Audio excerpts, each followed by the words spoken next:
let's take a look at how Seesaw and Schoology can work together to help our remote learning.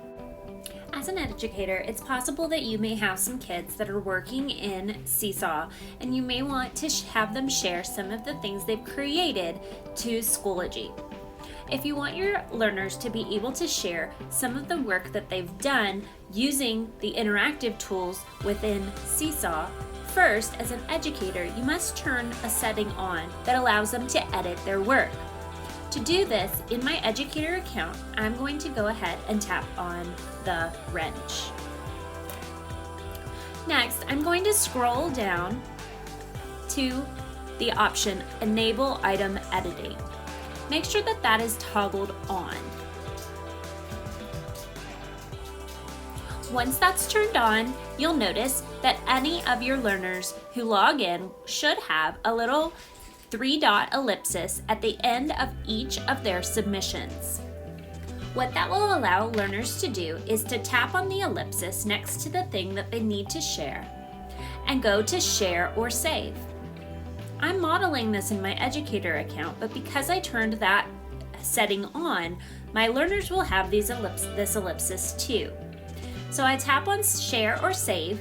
If it's a video or an audio file or even just a picture, I would be able to save to my camera roll. So I'm just going to go ahead and tap Save to Camera Roll. And then it will be somewhere where I would be able to upload it into Schoology. That will help our kids with their accountability in Schoology, but still be able to access all of the cool features of creation within Seesaw. Please note that if you are going to be doing something like a PDF with your learners, the PDF file may look a little different. There, under the ellipsis, when I tap Share or Save, notice that I can open the PDF in and save it to files. It's a couple of extra steps, but it's important for you to do this because we don't necessarily want to just have them share a link. We know that over time, this course might be archived in Seesaw, and we want to make sure that the work still can live and be archived within Schoology. So I'm going to go ahead and tap Save to Files, and then they'll basically be able to save this PDF on their iPad. They may have some different places on their iPad with which to save.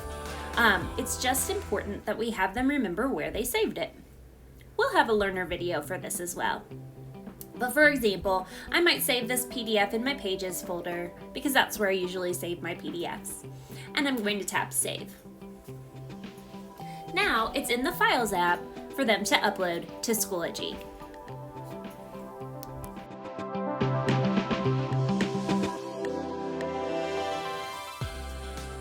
Now that we've seen the Seesaw side and we've saved some of the work that we've done in Seesaw, let's take a look at what it would look like in Schoology for the learner to turn in their work. So as you can see, I've gone into an assignment and the learner has all the directions and all of the audio support that you might need to give that learner written in Schoology. And as a learner, what they'll have is a Submit Assignment button. I'm going to go ahead and tap on Submit Assignment just so you can kind of see what their next steps would be. So now I can see that I have this option, this little thumbnail under the Upload tab that has like a little file option. So I'm going to go ahead and tap on it. Because I'm on my iPad, you can see that this is what the learners would see when they tap on that one from the web version of Schoology. You'll notice that from there, I can go ahead and find my Seesaw work that I saved to my photo library, or I could browse for the file that I saved from Seesaw as well. Let's go ahead and tap Photo Library, and we'll just go in, and oh, here's my work that I had from Seesaw, let's see, right here, and then I'm going to tap Done. So just like they would go and they would look for a picture or look for a video, that's exactly what they would do. It takes just a couple of seconds for it to upload depending on the file size. And they do have the ability to add a comment in here. I usually recommend that they at least maybe say, you know, a little bit about what they did, or you could even put a reflection in there. And then as soon as that's done uploading, all they do is tap submit. Let's pretend we wanted to go ahead, and I'm going to go ahead and remove that one. Let's go ahead and try to use the file button for the browse. So we're going to go browse for that PDF we looked at.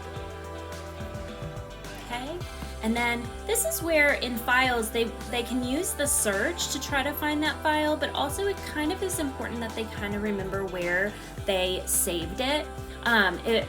It usually will default to on my iPad. And so I believe ours that we just saved was in Pages.